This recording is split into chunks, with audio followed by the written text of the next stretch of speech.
Yo, yo, yo, yo, yo, yo. What's good? Not Florida.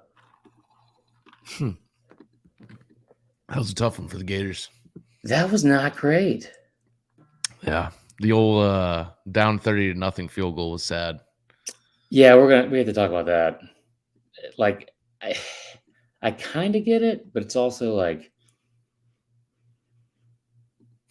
pathetic. Yeah, well, I mean, they had that I think they had that streak of like at least scoring points. 435 games. Yeah. It's like going back to 1988. Good for them. So like in one sense, I get like Napier not wanting to end the season with a losing record and that streak being broken. But on the other hand, I also think about like, I don't know, like saving some pride. So Beer dog evening, sir. All right, well, let's get into it. Let's do Ready it. to roll? Mm-hmm. All right. Dude, I'm not at my place, and I'm just like, it looks really nice, but I'm in disarray. It does look nice. Thank you. Well established. All right, 3, 2, 1. Hey, everybody! Welcome back to another episode of College Football Uncensored, brought to you by Saturday Down South and Texas Pete. I'm your host Tyler Huck, and with me, as always, my co-host Chris Marler. Chris, a fine Sunday evening here. It is. Great first week of bowls. Mm-hmm. For some, for others, maybe not. I mean, it's just Florida. Yeah, Florida had a rough go of it, I would say. They're one of the teams. My games? How was your weekend, sir? It was good. I was up here in Johns Creek, or Juan's Creek, as they say in Mexico. And I was dog sitting for my best friend Jeff for the weekend, which was a lot of fun. Like Saturday was like a really good day of sports in general. It was. And then you had the World Cup this morning. That was great. Yeah. A Facebook user says Chris looking like a pimp as always. So that's actually just me writing it from my phone. Yeah. How was your weekend? It was fun. We did a little went out for my company's like little Christmas party, then came back to my house where we were hosting people for Claire's Christmas party. Then we went out with producer Dan last night. When I say we, how was that? Me. Well, I don't have a voice because we went to a place where there was a live band and we were just screaming at each other trying to talk. Where was that? It was a speakeasy called Roaring Social in Alpharetta. Oh, okay. So it was a lot of fun. Out too late, got home at 1:30, which is not good for me. And a little under the weather right now, I'd say. But we're good. Looking forward to another week of bowls. How are things? I mean, yeah, obviously like week one, I think it started on Friday morning. We did did you submit your picks for the bowl pick'em? Never found it in the Facebook group. Okay. Which is good. I really wanted to do that. For sure. It was disappointing. So I'm not in that, but I am in one that I got into like weeks ago, or I guess when they first announced the bowls. So already had a couple, like Jackson State was one of my highest confidence picks. So there's that. Yeah, that was that little white H-back just setting race relations back like a decade with that drop touchdown. Yeah, I can't imagine what his evening was like that last night. He could not have looked more out of place. I know. But otherwise, I think the games have gone pretty much as expected. I mean, maybe with the final score, but the way they played out, not even close. Like that UAB game was really good for a while. The what do you call it? The Boise State game was awesome, and then was that against North Texas? Yeah, and then the one that you know, like Southern Miss had to score like 3 touchdowns in the what do you call it, in the fourth quarter to beat Rice. But that was the lock of the year and it won, so you know. True. Frank Gore's son, 330 yards rushing. Yeah, he went off, huh? That'll work. What was your favorite moment from the bowls this weekend? Well, I mean, personally, it was the field goal down 30-0 for Florida, and then their team account tweeting out, "It's good" in all caps with the kicker doing the chomp. That was so. All right, let's open with this. Let's talk about the Florida game. We talk about Georgia at the start of every single show. I think bowl pick was done for me. Like 5-4. You can't be giving up right now. Think about if Shane Beamer would have given up at 5-4. Right, that's a great They wouldn't have example. gone 7-5. Yeah. So the Florida game, we'll start there since it's an SEC game. I thought this was the lock of the week that Oregon State was going to cover 10. Oregon State was a really good team this year. I'm not really good team, but they were a good team. Defense played really well. They were really good against like the pass, and then like against Florida, they were really good against everything. Or maybe they were really good against the run. I forgot which, but either way, I thought this was going to be not a blowout, but I did think, where the hell did you go? I'm here. I'm having some technical difficulties. I didn't think it was going to be like necessarily a blowout. I didn't think it was going to be 30-0. I'll say that. But at one point, Florida was starting. Like, I know they had like a ton of opt-outs, but like having a former like blue chip quarterback like Jack Miller in there, it didn't seem like it was that bad of a situation to be like kind of forced in. However, in the second and third quarter, they had 7 total yards combined in those 2 quarters, which is that is nearly impossible. They had a minimum 7 drives, and like they put up 2 yards in the second quarter and 5 in the third. I just don't get it. Yeah. Like, I mean, like, I know they had, of course, I don't think Jack Miller's ever taken like a real snap in a college game. So, I mean, I get it to an extent, but you still had ETN, who was really good all year. You had Pearsall, who has been good for you. I mean, like, I get they had a ton of players out, but to score 3 points, like. Well, the other thing is, like, in every phase of the game, they got beat. And I think that was the main issue because Florida fans were freaking out about the Napier thing because now you finish with back-to-back losing seasons. But, it'd be one thing if it was like, yeah, they got beat by a ranked team that's a good team. That being said, they got blown out by that team. And then, like, there's just an overall lack of effort on several plays. Like, I don't know if you saw the stuff like on Twitter today about that. Like, that's what was more concerning, I would think, if you're a Florida fan, is, like, I don't care if Napier is the right hire. Like, at least he's going to recruit because Mullen was just not going to do that.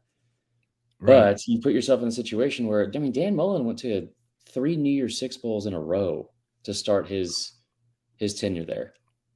And that wasn't good enough because they had, a terrible end to 2020 and then a really bad end to 2021.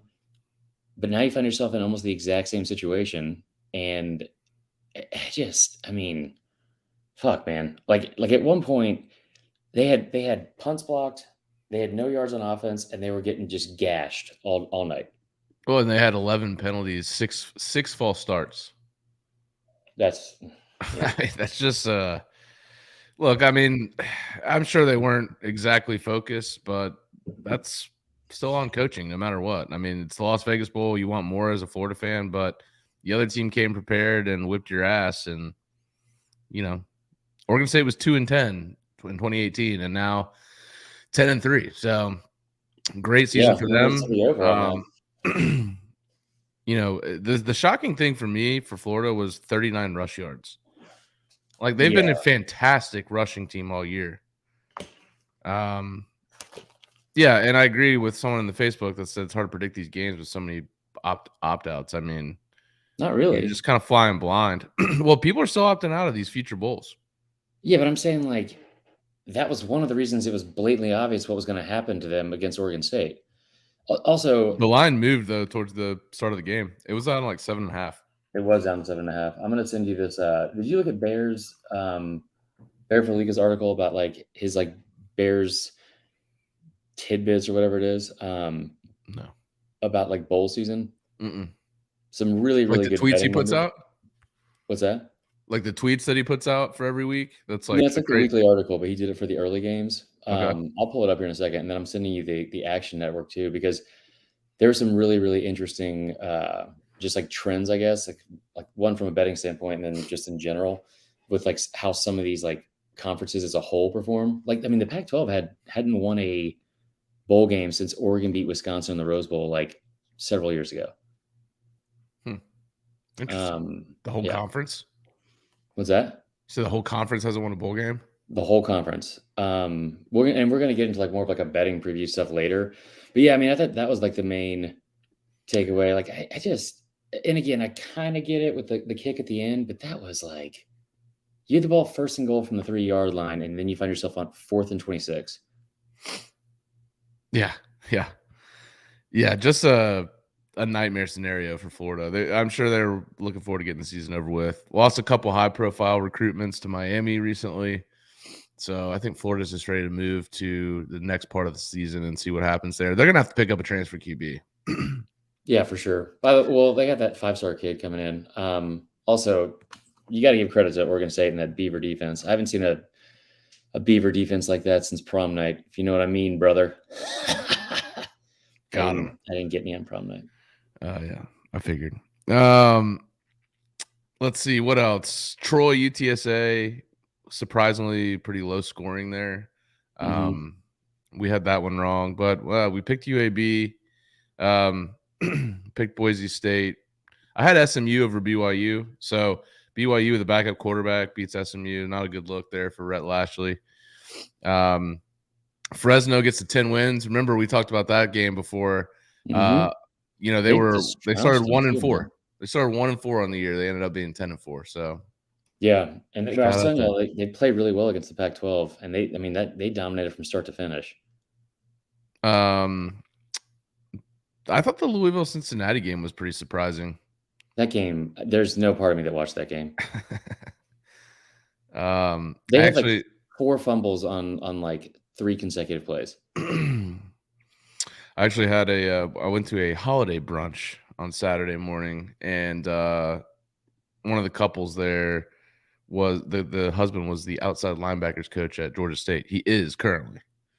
So he's from Kentucky. So we were watching that game because they were, they grew up Kentucky fans, him and his wife. But it was interesting chatting with him just about all the NIL and transfer portal stuff. Just, Georgia State's one of those teams where probably every year, if you have a good team or I'm sorry, a good player, chances are you're probably not going to hold on to that player.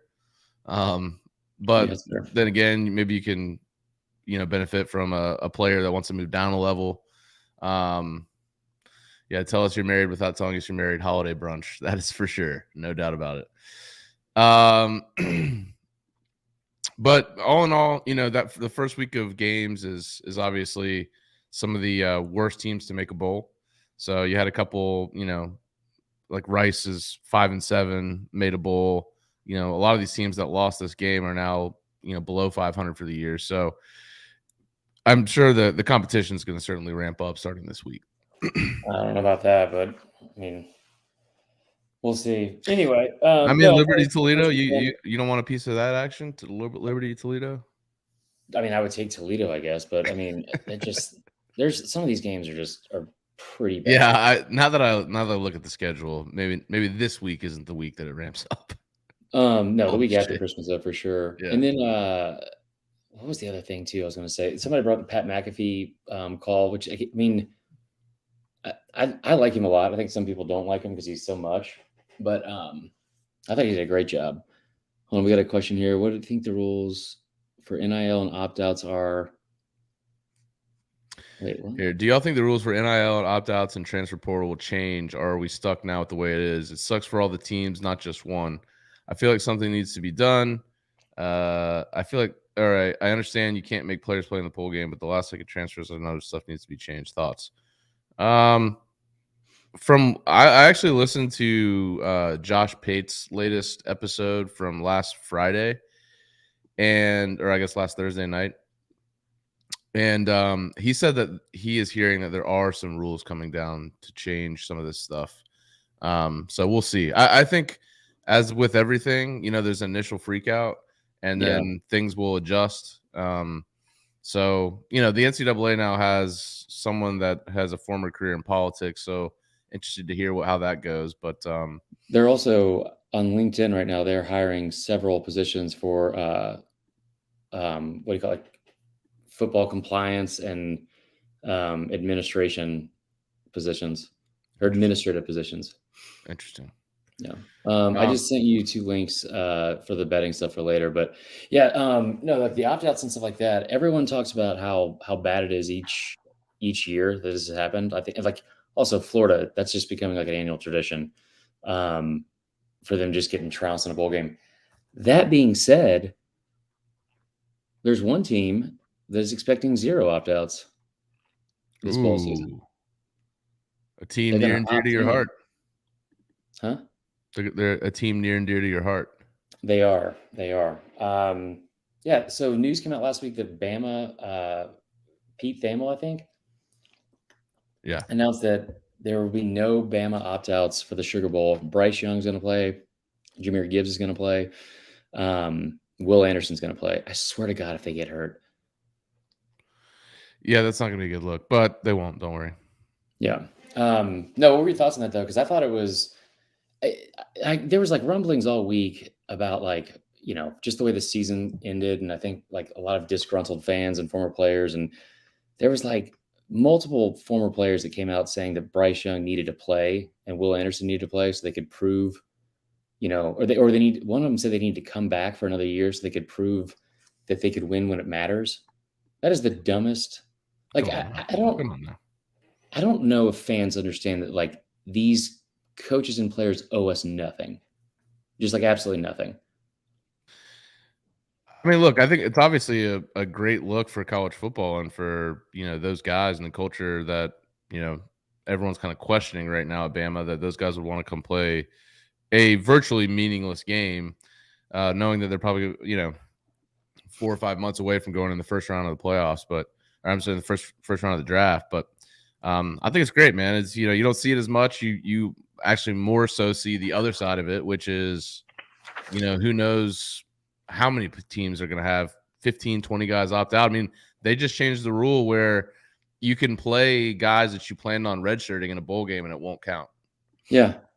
I think because so many people are opting out. Some of these teams like, remember Jimbo when he used that as an excuse? Like, he had so many people not playing that they opted out of their bowl. No, that was COVID, man. Oh yeah, I'm sure. No, sure I mean, yeah, I remember that. But also, I think with like the Bama thing, I like it because one, it feels like they're making a conscious effort to like get back a little bit of like the toughness and like the mental toughness, and that kind of mentality as a program. And these like you could make the argument that those 2 kids have done more for their teams than any other player that's come through or any other players that have come through Bama under Saban. Anyone that won a national championship, like anyone that won a Heisman. I mean, I maintained all last year, like that team was Bryce Young and Will Anderson and just held together by fucking duct tape. Because the offensive line was shit. The offensive line and receivers got worse this year. I mean, so I love that they're going to play and leave that as like their final stamp and legacy.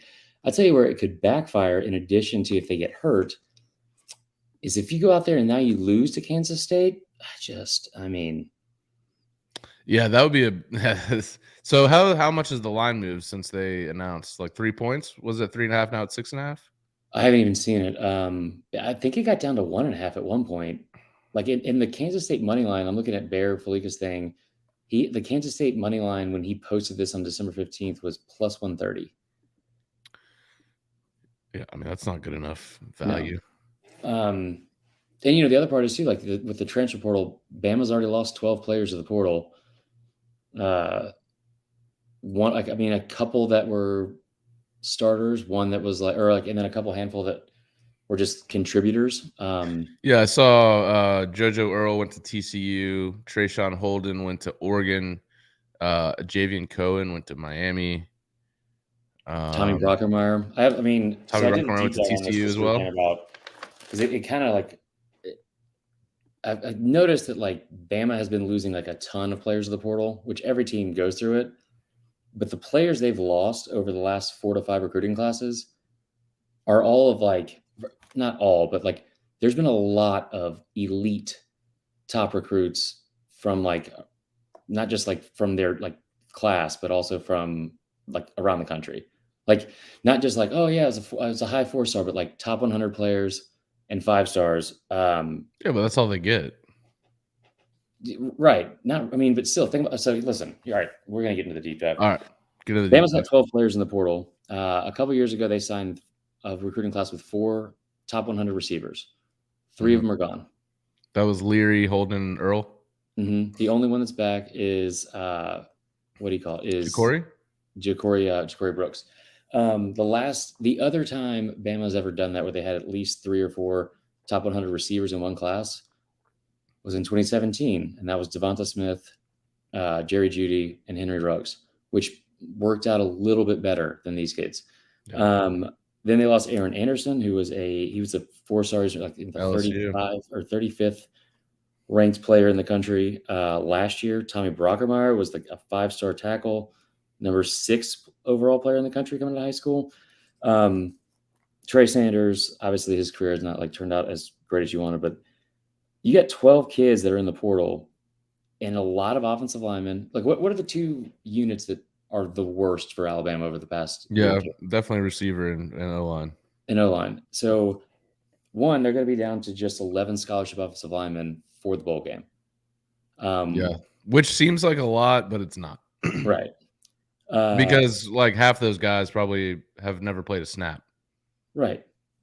Yeah. So just from this portal alone, you've lost 5 offensive linemen, 3 4-stars, 1 5-star, 1 starter, and then 4 receivers. 1, 2, 3, 4, 5, 6. So half of those kids too were top 100 recruits coming out of high school. And this is where like I got into the deep dive earlier. Was there's a trend with Bama, especially. Like again, I know that everyone loses kids to the portal, but from 2018, to 2022, so the last 5 recruiting classes, right? Alabama had 100 total. I'm sorry, from 2018 to 2021, Alabama signed 100 total kids in their 4 recruiting classes combined. 42 of them have transferred out. Wow. 42. In the 2019 class alone, they signed 27 kids. 17 of them transferred or left the team. Think about that. Anyway, so, and it's not just like the abundance of players that are leaving. It's also, like I said, like highly rated kids, and then not developing the legit talent you get in there anyway. So again, Bama ended up with, I think it was like 100 total players, 42 were gone. They signed 16 5-stars, 6 of them have transferred out, and only 4 of them either went in the first round or projected the first round. And that's including Bryson Will Anderson. Of the 42 top 100 players, 15 of them transferred. It's not good. Yeah, but I also think that is going on at a lot of schools. Right, but no, it actually, like Bama's losing more talent, but it's also like they also have more talent to lose, So Georgia has signed 25 5-stars in that same time span. They've lost a total of 6 players, 5 to transfer, 1 to Adam Anderson getting kicked off the team. They lost 4 in 2018. They lost 1 in 2019, and they haven't lost one since. Almost lost Amarius Mims last year. They didn't. And on top of that, they have also gone out and brought in 4 different 5-stars in the transfer portal into their program, which is not what Bama's done at all. They got fucking Jermaine Burton. Just the difference in development, the difference in the accrual of talent. I don't know if it's if it's a evaluation problem or a development problem, but it is noticeably different. So what you're saying is Bama's dynasty run is over. All right, this is the last stat I'm going to throw out there for you. 2013 to 2017, Bama signed 26 5-stars. 3 of them transferred, 23 of them played at the university. 14 of those 23 were first-rounders. During that time span, in those classes, Bama had 25 total first-round picks. So over half the 5-stars ended up going in the first round. You had over, you had 25 kids get drafted in the first round. You had an offensive lineman taken in 4 straight drafts, 5 out of 7 years in a row. You had several first-round receivers as well. Now, like the number has dropped. You've signed 10 less 5-stars over the next 5 years. Then you compare it with Georgia. Do you know how many 5-stars Georgia signed from 2013 to 2017? 5. 11. Okay. Only 2 of them went in the first round. Since then, Bama signed 10 less 5-stars. Georgia signed 25. Wow. And the development and the retention of players. Light years better. Yeah. Interesting. We'll have to see how that progresses over the next year or two. You know what my favorite part of this job is when I spend like 4 hours in a deep dive and I know what I'm talking about and then try to communicate it to the world and I can't fucking just to save my life. I can't do it. I kind of feel like you got it perfectly there. Oh, thanks, dude. You want to talk about some of the players that are in the portal right now, like outside? Because, like, you know, Grayson McCall, for instance. I mean, it seems like Auburn's going to get Grayson McCall. I haven't heard any other schools tied to him. But, I mean, he's coming into the year, like some people were saying he might be a first-round pick. Kentucky looking at maybe Devin Leary, which would be a great pickup for them, I would think. I thought they were getting Graham Mertz from Wisconsin. Well, I'm looking at the 247 overall rankings, the top rankings for the transfer portal. Devin Leary is the top QB available. He's number 4 overall, and he has a crystal ball to Kentucky at the moment. Doesn't mean he's going there for sure, but there is a thought that he will go there, which I personally think Devin Leary is better than Will Levis. For sure. So from a production standpoint, it's not even close. Grayson McCall would be a great gap in between, you know, what Freeze can do immediately versus, you know, a guy from high school that he can recruit in himself. Yeah. So Also, that'll be interesting to watch. You know, because we talked about it, like in this day and age, you don't necessarily have to. It doesn't have to be a slow rebuild, especially when Auburn's coming out of a pretty, like, I don't know if it's like a deep hole, but they haven't been good in a couple years. Dude, they had 2 back-to-back losing seasons. They've been, I don't want to say abysmal, but I mean, yeah, it's not great. No.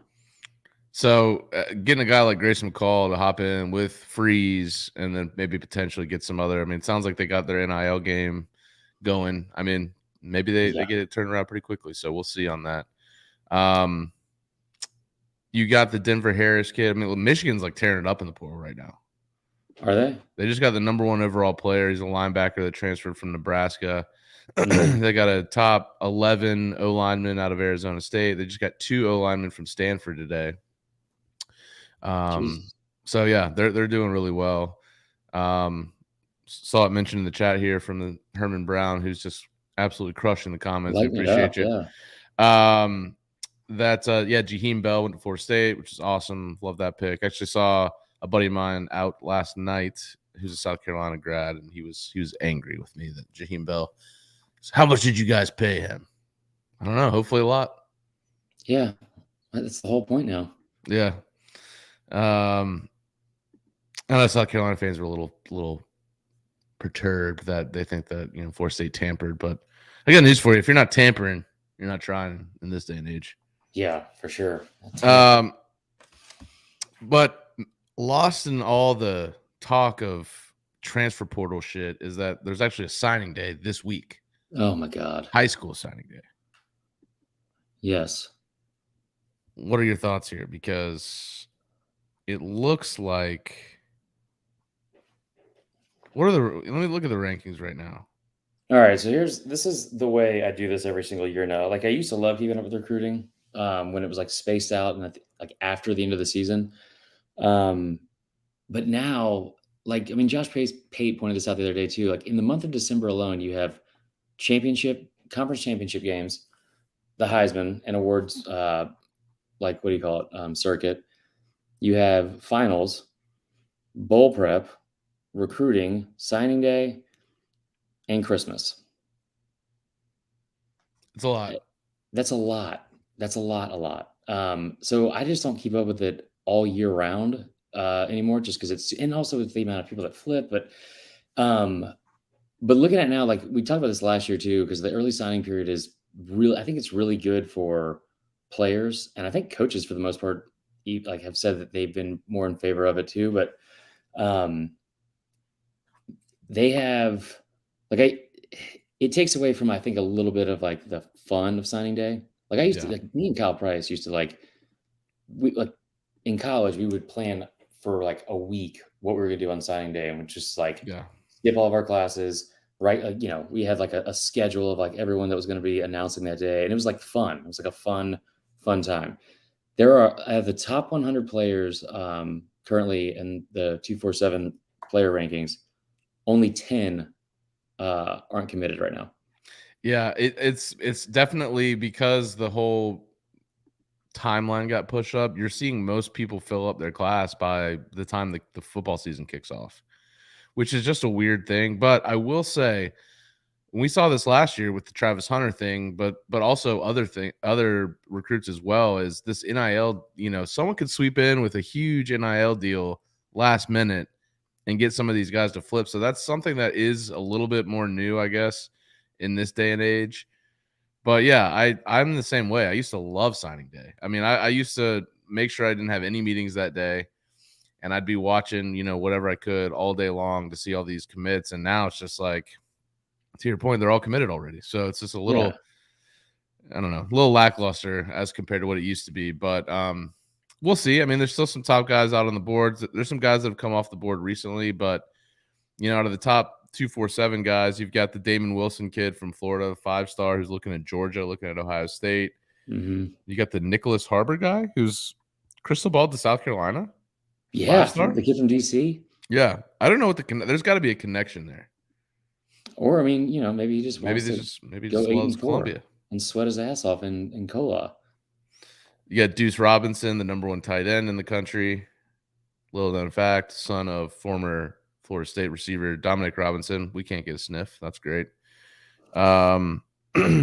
James Smith, Montgomery, Alabama. Mm-hmm. D-line, 6'3", 310, 5-star. Looks like he may be going to Bama, along with Quay Russaw, his teammate. So there's a lot of SEC. This is very SEC driven, as you can see. Yeah, we did this last year too. I think there was 37 of the top 50 players overall went to the SEC. 23 of the, or maybe it was like 21 of the 33 5-stars overall went to the SEC. And I think the other ones were just Clemson, Ohio State, and I forgot who else, but it was like basically made up, the rest of the 5-stars were just made up between like 4 teams total. Looking through this now, you got 35 total 5-stars, right? Texas and USC have done pretty well. I will say that. Miami State as well. So the projections right now in 24/7, I think right now Bama's first, Georgia's second. And I don't even know. Texas is 3, Miami, LSU, Notre Dame, Ohio State, Oklahoma, then Tennessee and Clemson. Florida's right outside at 11. They're projecting Georgia to close with the number 1 class, Bama to follow, and then LSU to jump up to number 3 as well. Brian Kelly's got a great recruiting class for his first class, no doubt. Yeah. I mean, he's just proved everybody wrong, man. And I will say this too: you do see a lot more of like, there's not as much parity, I feel like, in football, but the parity with like where 5-stars are ending up is a lot more spread out. Yeah, and I was talking to the Georgia State linebackers coach yesterday about this. I was always kind of under the impression that NIL would just make the rich get richer. But I do think it's not a coincidence that between the transfer portal and NIL that you did see TCU like go from being awful to being in the playoffs. And you've got, Florida State went from 5-7 to 9-3 quickly because of these transfer portal guys. And like, it is creating parity, which is what we all want. You don't like, of course, most of our listeners are Bama and Georgia and LSU. And of course, you don't mind seeing your team in the playoffs every year. But I think as a general college football fan, you want to see some mixture in that top 4, soon to be top 12. And I think the NIL and portal is actually helping that out. Yeah. William Gray brought up a point too. He said, "What the fuck is this? What is we getting? We're getting spammed by some sex bots in the chat here. Just DM me, boo." Herman Brown. Oh, nice. You blocked him? Yeah. Do y'all like the ranking system? Seems like there's a lot more 5 stars not really panning out. I don't know if that's entirely true, especially at Georgia. From the numbers I just threw out there. Again, like I don't know if it's like an evaluation standpoint or what, but I mean, like twice in the last 5 years, Bama's top player in their class has transferred out and never played it down. I think the transfer portal, because I remember somebody did like some research on total 5-star quarterback transfers, and it was something like over 65%. I mean, that's just, like when I was 18, I've told this story before, I wanted to get a fucking Ryan Cabrera song lyric tattooed on my arm with a cross on it. Oof. Like, you don't make good decisions when you're 18. Thank God that fell through. Guys, honestly, I still might get it. Oh, yeah. No, I mean, it would have been a good idea. Come back. You never know. If Petrino can do it, he can do it. But no, I mean, I think like the amount of kids transferring out, it's obviously at an all-time high. Like Nick Starkel tweeted out the other day, the former A&M quarterback, that he was like, "Sorry, I guess I started this," because like when he was in the portal, it was just him and 3 other dudes.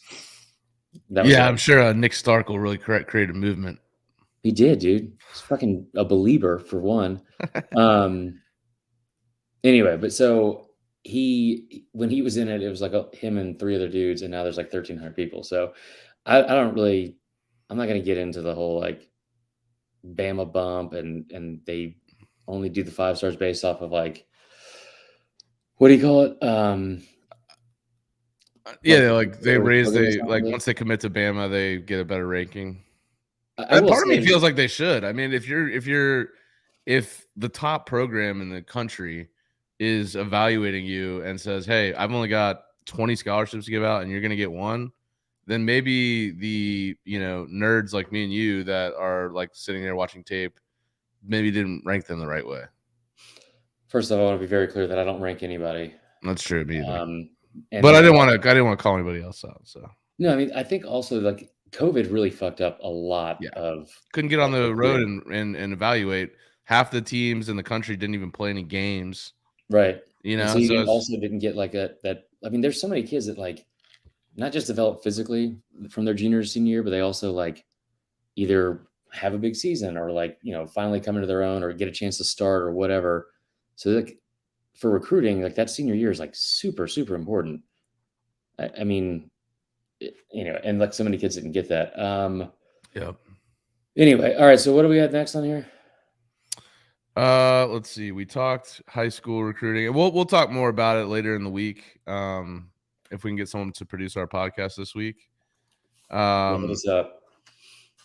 We talked about Bama. We talked about UF. We talked about some of the weekend bowl games, portal update, early look at that. So we just got to talk about the bowls coming up this week. Which, I mean, to be honest with you, again, when you're looking at the slate here, first game is tomorrow, 2:30, Marshall, UConn. You know what we're gonna do? We're gonna look ahead to some betting stuff so we can make this make our listeners some money. But the first thing we're gonna do before we look ahead is we're gonna look back. Okay. And then we're gonna take your left hand. Okay. Reach it over your right shoulder. Okay. And just pat yourself. Okay. Listen, guys, there's like a lot of things that we are not as a podcast. Professional, PG, punctual, ever on time, good with technology. These are mostly just my things. Well researched. Like we know our stuff, but like we're not like fact checking ourselves sometimes when we say things. I don't know that. I will say,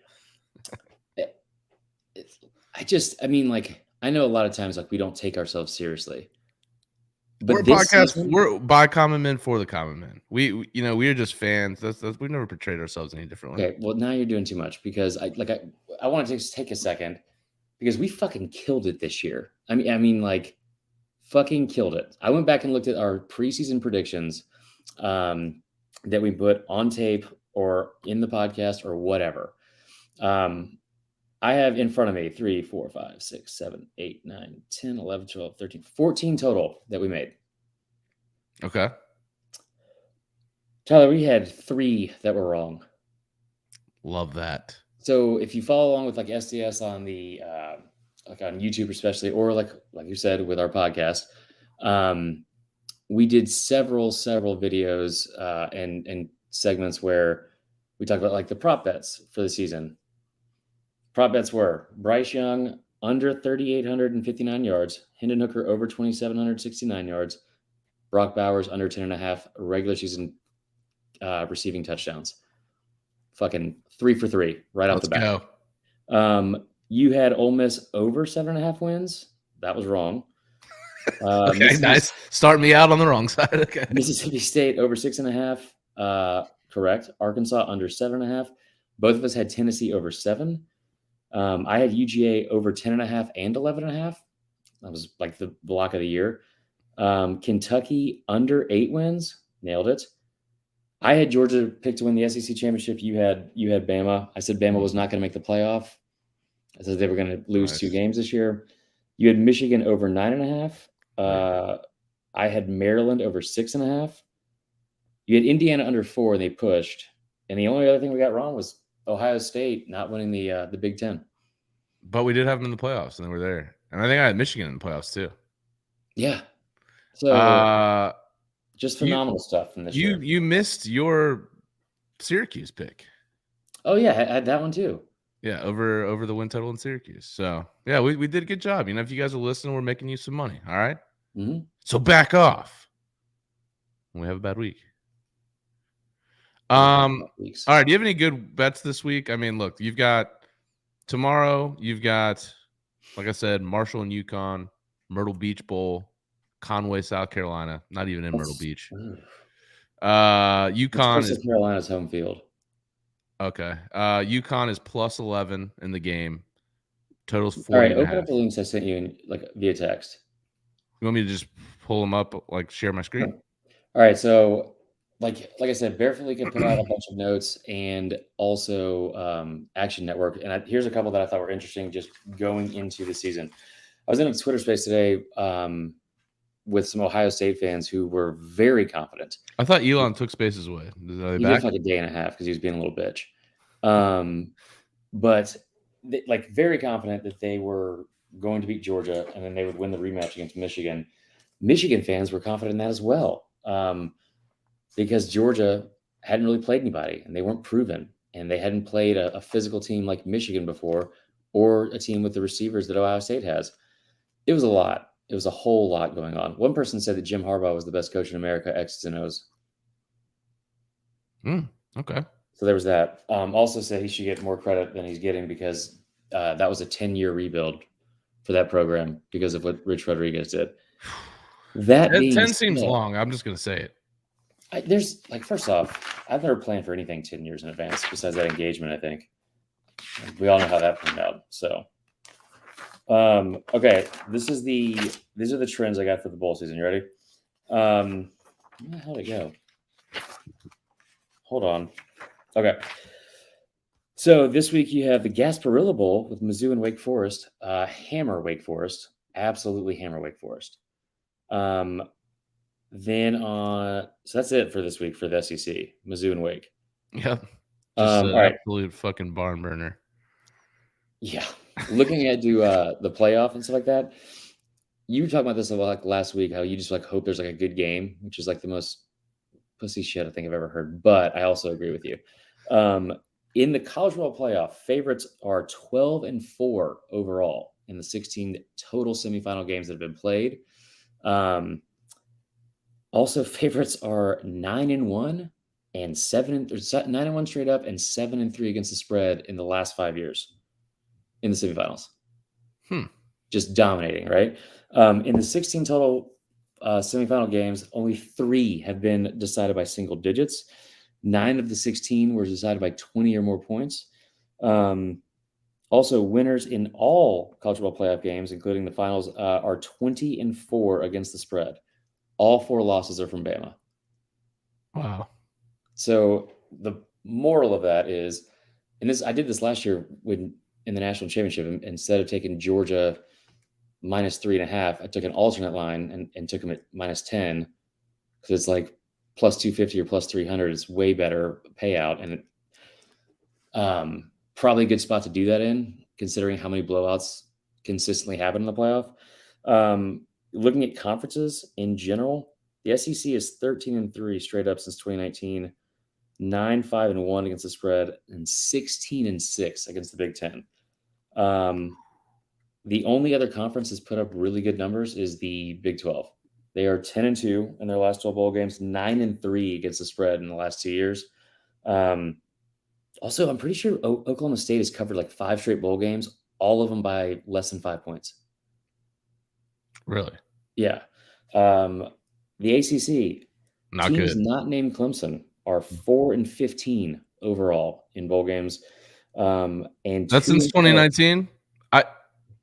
Hand up, Florida State's not part of that stat. We haven't even made a bowl, so Suck it, guys. on that, haters. And they're against Power 5 teams. ACC teams not named Clemson are just 2-12. Also, there's I think 2 games they play against Pac-12 teams. They are 3-5 or 3-15 versus Pac-12 teams in bowl games over the last 20 years.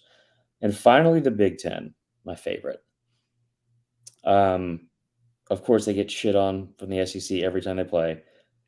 Big Ten versus SEC in the college football playoff. The Big Ten is 0-3. Losses were by 23, 28, and 38 points. Pretty bad. Pretty bad. The big 3 in that conference, right? And this is what I have like a hard time understanding, because like I know they have 3 teams ranked at the top 11, and there are some people that think it's maybe the best division in college football, or the toughest, and it's fucking not. But Ohio State is 3-13 against the spread in their last 16 games against ranked opponents. 3-13. That doesn't seem to add up to be a good thing. No. Penn State 2-15 versus the top 10 teams under James Franklin. 0-11 in the last 6 years. They have not beat a top 10 team in the last 6 years. They only played two ranked opponents all year, and they got waxed in both of them. And now going back to Ohio State. Ohio State versus the SEC. Their overall record since 1978, right? They have 3 wins, they have 14 losses, and they have 1 tie. And it's like not just like, oh man, it was very close. Almost had him. You lost by 28 to Bama. You lost by what do you call it? 14 to LSU, 27 to Florida. I mean, they get blown out when they play SEC teams. That was one of my highest confidence picks in my pool. Was Ohio State and Georgia? Was Georgia over Ohio State. Not even against the spread, just straight up. I don't know. I don't really see a way. Yeah. They're 2-10 in their last 12 games against the SEC. And last but not least, Michigan. Michigan is 1-5 straight up and 1-5 against the spread in their 6 bowl games under Jim Harbaugh. So, fun facts for you to bet on. I love those. Yeah. Did you see the Bears bites? That was pretty interesting too. Like Utah started out under their first 12 years under Willingham. They were not Willingham. Whittingham? Yeah, Tyron Whittingham. Kyle Whittingham. Yeah, they were 11-1 in his first 12 bowl games. They're 0-3 in the last 3. Interesting. Yeah. Let's see. There's not many games this week that I'm like all about picking, honestly. That Iowa-Kentucky game is just, I'm already dreading it. It's going to be the worst game ever, I think. The over-under is at 31. 31? Iowa has played Oh my god. just this season alone, they have recorded the 2 lowest point totals in the history of college football. Both happened this season. And I think they're starting QBs out for the game. Well, that's probably a fucking benefit because that kid sucks. And Will Levis is out, we know. Yeah. Somebody brought that up earlier. They said, like, how do you look at this Kentucky team without Rodriguez and Levis? That's 76% of their production, so not great. Let's see. Yikes. Yeah, it's not good. Where else did I have? Minnesota. They've won and covered all 3 bowl games they've played under PJ Fleck. Wisconsin is 7-1 in their last 8 games. And the only loss was by 1 point against Oregon in the Rose Bowl. This is one. So I don't want to give this away, but Air Force is playing Baylor. Yeah. Right. Plus 5.5. In the past 10 years, service academies are 13-3 against the spread and 5-1 as an underdog with 3 outright wins. Ooh, okay. And it's in the Armed Forces Bowl. Mm-hmm. Okay. Okay. Let's see. Houston. Who's Houston playing? Louisiana Lafayette, the Raging Cajuns. They are 2-7. Dana Holgerson is 2-7 against the spread and 3-6 straight up in bowl games. His teams have lost by at least 14 points in 4 of their last 5. I picked Louisiana straight up in that game. Yeah, so did I. Let's see. Oklahoma State, like I said, covered in 6 straight bowl games, winning 5 outright. Their past 5 bowl games have been decided by single digits. The past 4 have been decided by a total of 13 points. What else we got? We got anything in the chat? That's all I got from Bear. And then you have Action Network put out some stuff too that was a little bit more gambling focused and centric. Let's see. Hold on. Yeah, it looks like Caleb Williams is going to play in that game, against Tulane. Shut up! Is he really? Yeah. Shit. I know, because I bet on Tulane. ACC versus Big Ten bowl games have been pretty decisive. The outright winners are 20-0 against the spread. Independent teams, so like BYU, Notre Dame, Miss Independent, Beyonce, they are 13-3 straight up in the last 15 years in bowl games. I already talked about the playoff. Let's see. The biggest public side, the public bets, like you want to stay away from that always. The most lopsided betting in college football playoff history, Georgia over Ohio State currently is number 1. It's 88%. The public's on. Yeah, to cover 6.5. That should not make you feel good as a Georgia it doesn't. fan. Service academies. I thought this one was interesting. What's that? The overs, the high over totals of 70 or more in bowl season are just 2, 6, and 2 in the last 10 games dating back to 2016. 3 games have high total like that: Georgia Southern, Buffalo, Texas Tech, Ole Miss, and FSU, Oklahoma.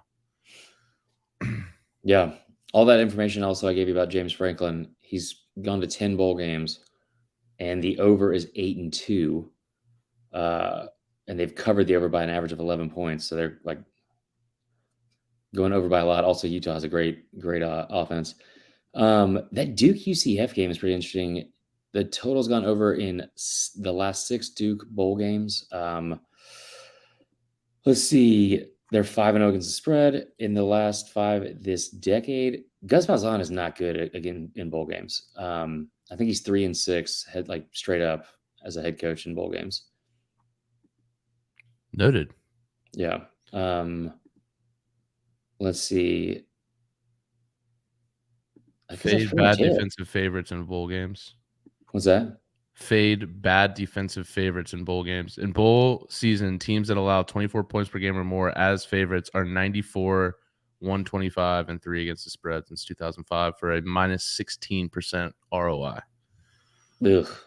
Also, I wish I would have had access to this when I started betting on these games. I love There's still time. I love a good second half and first half bet. Oh, yeah, you love that. You're the king of the first half bets. I mean, that's where I made all my money. During bowl season, nobody dominates the first half like Nick Saban, who's 14-7 against the first half spread since 2005. It's the most profitable first half coach in the country during that span. The same can be said for Dave Dorn, NC State, but in the second half, 6-0 in the second half.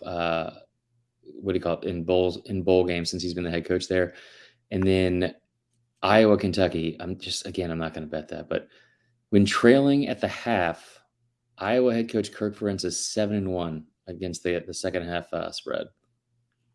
Okay. So well, live betting. Never heard anybody. Yeah. Actually, you get some bowl swag stuff, or are we just gonna?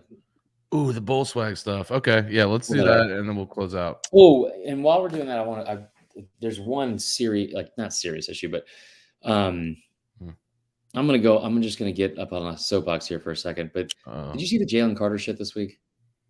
I did. Okay, what were your thoughts on that before I say anything? I mean, it seems like there's at least one prospect every year that the media just starts going after. Okay, when you say the media was going after, like just someone in the media, not the entire media, but just someone in the media is like, of course I'm hypersensitive to Florida State guys. So I remember when it was Dalvin Cook and he dropped to the third round, and it's like, okay, he's had no issues. He's a top running back in the league. Like, I feel like people just try to come up with, I don't know what it is either. Like, what was McShay even saying? Like, he doesn't go to class? No, he didn't say any of that. He said, from what he's hearing, he's going to tell you right now that, like, if his stock or his draft stock like falls, it's because there are off the field like character concerns. And so here's the thing. Todd McShay is not making that up. Todd McShay, there's no benefit to him saying this just to hurt this kid's draft stock. And like, I've heard every single possible like accusation or excuse or whatever, because Georgia fans lost their fucking minds, especially on social media going after him. And I get it. They're defending their player and all that kind of stuff. I get it. Like, his teammates came out and also defended him, and that's great. But this happens every single year in the NFL draft. And like, what it usually, like 95% of the time, is a smokescreen from like an NFL GM who's like 3 to 5 spots behind where he's projected to go. And they float this kind of stuff out there, hoping that it'll deter anyone ahead of them from drafting him, and then they can swoop in and get him like after he falls. So, and like William Gray even says, like, they need proof from Todd McShay. The most, I don't want to say, it's like, I guess surprising is the right word, confusing reactions that I saw from this, because it happens every fucking year, was that Todd McShay needs to show receipts of who said it, or that's like, just not going to happen. You know who said that was Ben fucking Watson. Sorry, Ben. Like, be better. Just be better. Yeah. And also, that's that's not what sources are. You don't out your sources anyway at any point. Like, it just escaped everybody during all this. There was like several people that brought up like a defamation of character lawsuit that Carter should file against Todd McShay. So I say all that to then say, in the same video, like 12 seconds later, after saying that, he said he's going to drop all the way down to number 2. That's where he has him projected to go right now. So, like, again, the arguments that it was slander, that there was like no proof, that he didn't show his sources, that he was doing it just so he gets attention and clicks or whatever. Todd McShay doesn't need to fucking do that. Right. He's been doing this for over a decade. And also, there's like not a lot, like every year for the draft, we're going to Todd McShay and Mel Kiper. It's like, watching fucking Christmas Story on Christmas Day. It's going to be on in the background. That's where we're going, whether we like it or not. So Todd McShay doesn't need to do that. And there's no part of him that would like slander a kid just to slander a kid. I mean, my God. Yeah. Well, I think when rubber meets the road, that kid's going to be drafted in the top 5 no matter what. Yeah, without a doubt. Before we get into the bowl swag, though, let's talk about a little bit about Texas Pete. Okay. As you guys know, me and Chris, we're big Texas Pete guys. They've got the spice and flavor that really just kept us going through the football season this year. If you were like me, you went to TexasPete.com, typed in promo code Uncensored, got 20% off your entire order on the website, whether that's the actual sauces, whether that's swag like we're about to talk about, ice shakers. I don't think they have ice shakers, but Jesus. Board shorts. board shorts. So if you haven't done that yet, go to TexasPete.com, enter promo code Uncensored to take 20% off your entire order. Win big with Texas Pete when you sauce like you mean it. Chris, our first bowl swag is for the Myrtle Beach Bowl. So these God, there's got to fine be a players, fucking puka shell necklace in there. these fine players from Marshall, Yukon, last year at least. This is the bowl suite was a gift suite, which we've talked about this. Mm-hmm. A fossil watch, which nothing says. In 1998, that's a fucking great gift. 1998, when you're rocking your cargo shorts and your Abercrombie polo, you slap one of those fossil watches on that wrist, boy, you keep that thing on you. Getting hand jobs left and right. 100 through the pocket. Big game, autograph football, and an ice shaker bottle. So you do get the ice shaker bottle at the Myrtle Beach Bowl. So congratulations to those players for getting that. Tuesday, probably tetanus, just because where they're going to be. That's fair. Tuesday, 3:30, Eastern Michigan, San Jose State in the Potato Bowl in Albertson Stadium, Boise, Idaho. Okay. Just fire me up. Last year, all they got was a gift suite. So sorry, I guys. hope it's just fucking potatoes. Just like a golden corral setup of just different style potatoes. Like it's not, you don't get to take anything with you. You just get to eat it. It's like supermarket sweep of like for fat people and gluttony. Well, in our 7:30 game on Tuesday, the Boca Raton Bowl between Liberty and Toledo, also the only gift is a gift suite. That sucks. Just gonna throw that out there. The New Orleans Bowl in Manhattan, New York. No, I'm just kidding. New Orleans, Western Kentucky, South Alabama.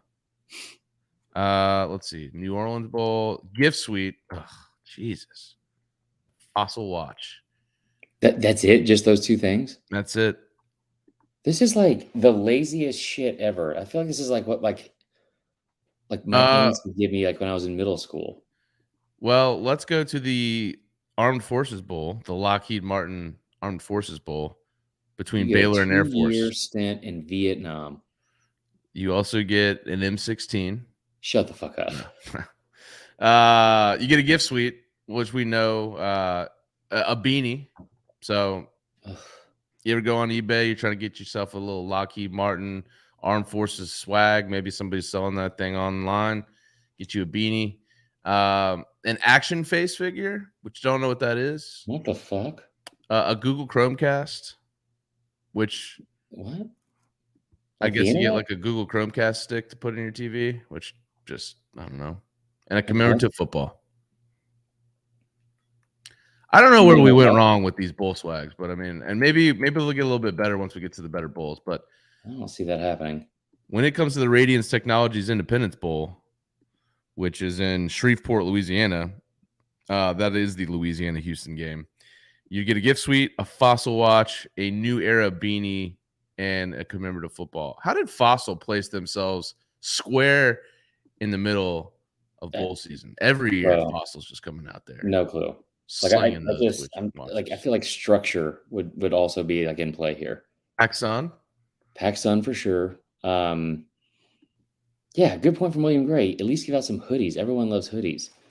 I'm wearing a hoodie right now. Yeah, I changed out of a hoodie to wear this. Also, quick shout out to our speaking of good gifts, our friends over at University Traditions. The hat I'm wearing right now is from there.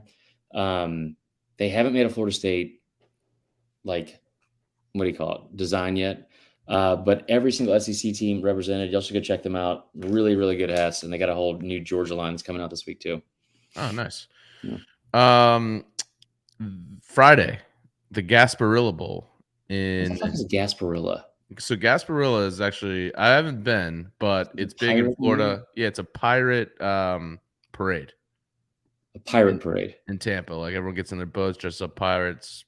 Basically, a reason to get fucked up. It's kind of like Mardi Gras in a sense, but for pirates. but for pirates. I don't So get this is it. Wake Forest in Missouri. This game's on ESPN.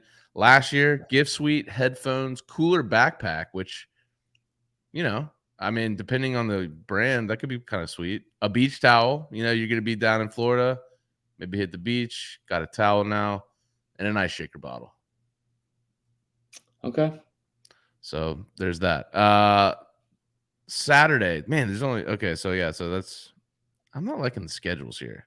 There's only one game on Saturday. I guess it is New Year's Eve or Christmas Eve. So that's probably Also, they're like the NFL is taking over Saturdays now, apparently. yes, I did. I did notice that. I kind of like that changeover though. I mean, at least it gives us something. But the Hawaii Bowl, Oh, Middle Tennessee and San Diego State. This one's actually not bad. You get an electronics gift suite, so shrink down what you can get. I mean, I think electronics are pretty good. Oakley sunglasses and Oakley backpack. an 8x10 dick pic of Dog the Bounty Hunter. Yep. A Kahala Aloha shirt, which that's like one of my top 3 brands that I love to wear. Yeah, I like the one that it's not Kahala. It's got way more vowels in that, Kahala. and it Kahala hala. That's what I typically say. Yeah. No, I like like anything that has like at least 7 apostrophes in it, so I know it's real. That's when you know. You also get a beach towel and some swim trunks. I don't know if they're board shorts. I don't know if they're the 3-inch seams. And then that's the end. Then we'll have another podcast. Actually, no, we won't be podcasting on Sunday because that's Christmas. My fault. You don't know that. That's fair. All right, so we'll go to the Monday Bowl then because we'll probably record our next episode as far as previewing games next Monday. That is the Quick Lane Bowl in Detroit, Michigan. Depressing. New Mexico State versus Bowling Green. This one may be one I will probably skip. Thank God we'll probably be – no, that's at 2:30, so we won't be recording during that. Last year, not bad. JBL Tune 750 Bluetooth speaker. Okay. Noise-canceling wireless headphones by Harman Kardon. That's I don't very even good. have those.